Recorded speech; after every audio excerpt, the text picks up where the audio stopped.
So many news for you guys. So many new players linked with Arsenal today. I swear to God, every single day.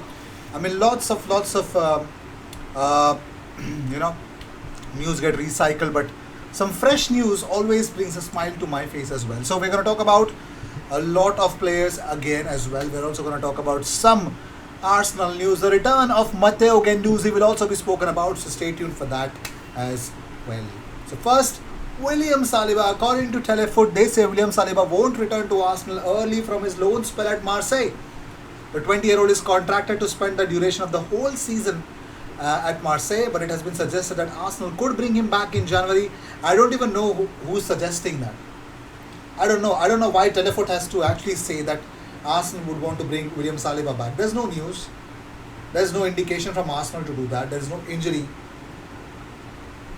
towards Arsenal's defenders that one can say that there's something wrong. So you know what? Let's bring in William Saliba. There's no news. I don't know why they are reinforcing that.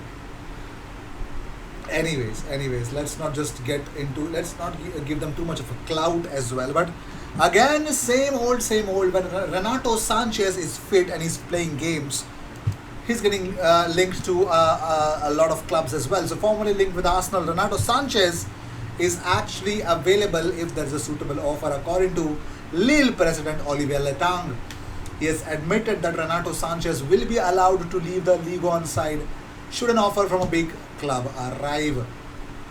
Okay. He actually spoke to BFM Lille.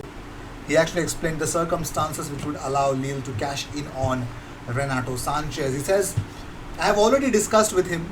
If an offer from a big club arrives, Renato will be able to leave. We will see what could happen, but for now, he is with us and he is happy. We saw he had been able to show an interesting level of performance during his return from injury at the end of the season, but also at the Euros with Portugal. So his current is contracted with Lille until 2023, and that's what makes things interesting. Renato Sanchez to a big club. I think this is the only window in the January window where they can actually ask a big sum, and yes, Renato Sanchez can actually leave. So let's see. Would you guys take Renato Sanchez? By the way, as already mentioned, defense as central say that Bale, Arsenal, it looks like it could be a loan target. Arsenal could actually get Gareth Bale on loan. Would you take Gareth Bale on loan in January for 6 months? Would you take Gareth Bale on loan? He could be happy. Of course, I think World Cup fitness, he could actually work for World Cup fitness. Gareth Bale would love it. Yes, he could make use of Arsenal as his training ground so that he could actually keep his match fitness until the next big trophy. So that could be the case. So if that's the case, it could happen. So talking about more stuff, Arsenal and Matteo Guendouzi.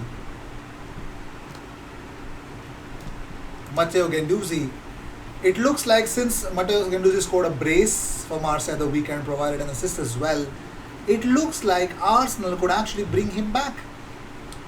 So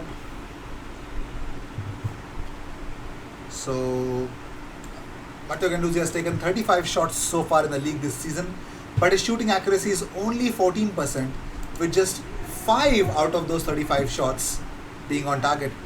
Despite his excellent all-round ability, where he has been sensational since his return to the side after recovering from an injury he suffered in pre-season, his reliance on contributing to the attacking phase of play should not be a factor. That could be the case, but let's see.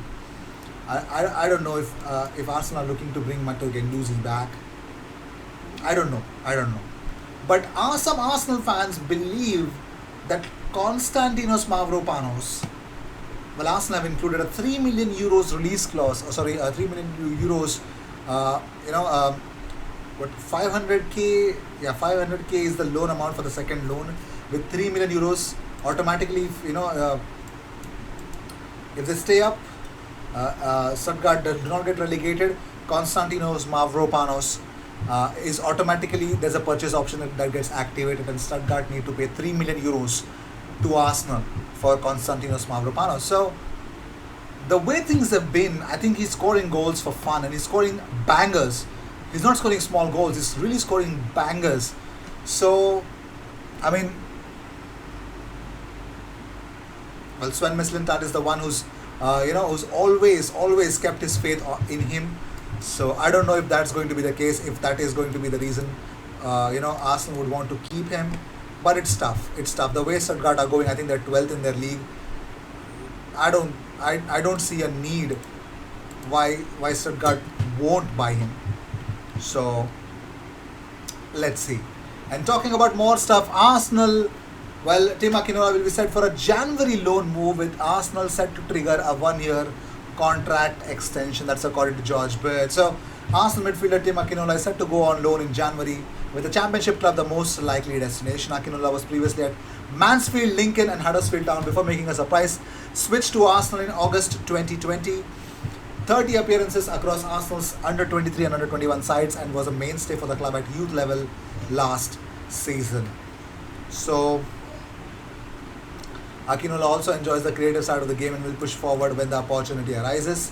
And Arsenal have an option to actually, extend his spell. So that's actually a good story. So Reece Nelson was delighted with his debut at Feyenoord. Here's what he said after the game. That there was this game. It was a 2-2 draw.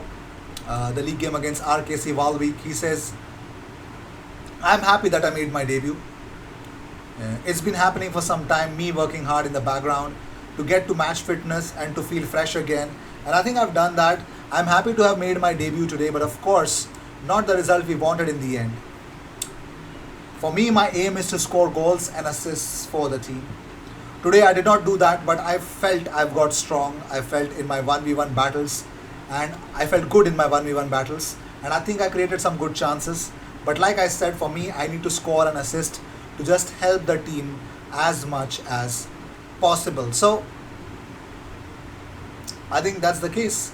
That is the exact and actual case that should actually be looked upon. So Reece Nelson is really he started his life in a very tough way, but I think yes, kudos that he's getting his chances. So before getting into the Granit Xhaka, let's get into it. So here's an injury update about Granit Xhaka. So right knee is making good progress in the initial stages of his recovery from an MCL injury sustained on September 26th. The current aim is for Granit to be back in full training early in the new year. So Arsenal are not rushing Granit Xhaka's fitness, which tells me that Sambi Lokonga is definitely starting. You could see El Neni begin that game, but I'm sure Lokonga is going to get the game time. So let's see how things will turn out to be. But Arsenal's home record playing on a Monday, last 7 games, 7 played, 0 lost, 0 drawn, 15 goals scored and 2 goals conceded. So I'm also hoping that this continues. Yeah. Moving on, Cesc Fabregas on Patrick Vieira in 2019 said, "I saw him again recently when Monaco played Nice. It was funny, we were in the dressing room and he's turned to the Nice president and said, 'This is the kid that forced me out of Arsenal.'" True. By the way, according to Guardian, they say that senior figures at Arsenal pushed for a move for Xabi Alonso to take place in 2008. Some noting that they had never seen a footballer so desperate to join them. In the end, Wenger demurred, unwilling to splash out when Danielson, Alex Song and Abu Dhabi were staking a claim. So that's why we could not get Xabi Alonso. Otherwise, we would have definitely got Xabi Alonso. Well, I hope Arteta is trying to make Arsenal that a desperate place for a lot of good players wanting to sign for Arsenal. So according to Football.London, Sam Johnston is one goalkeeping option that Arsenal could consider in 2022. Arsenal are expecting Bernd Leno to leave Emirates Stadium with an England international, West Brom one potential replacement that could be lined up. So Arsenal could line up Sam Johnston. So imagine Sam Johnston and Ramsdale, both of which were linked before Arsenal signed Ramsdale. Both of them, Arsenal having options. Pretty compact keepers, and they really command the box as well. So I think they're not a bad option as a number 2, but Ramsdale is definitely killing it. For now, yes. But let's see, I'm not saying he's not, he doesn't have any mistakes in him, but I'm pretty much sure he's got something special. So let's see. I'll see you in the next one. Thank you so much for tuning in. If you see Daily Arsenal, the best place to be. And also there's a watch along for the Arsenal game versus Crystal Palace. Stay tuned for that. I'll see you in the next one. Cheers.